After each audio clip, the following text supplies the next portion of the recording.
ఓం నమో భగవతే శ్రీరమణాయ. 27/1/46 ఆలయంలో అలంకారాలు. గత నవరాత్రి పండుగలకు ఇక్కడ మాతృభూతేశ్వరాలయంలో పూజలు అలంకారాలు జరగటం మొదటి రోజున మీరు కూడా చూశారు కదా.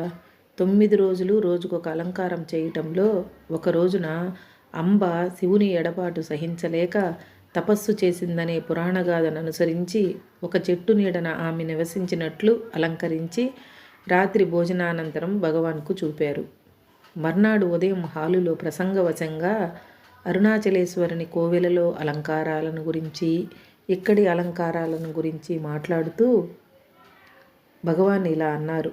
నిన్న అంబ తపస్సని అలంకరించారు.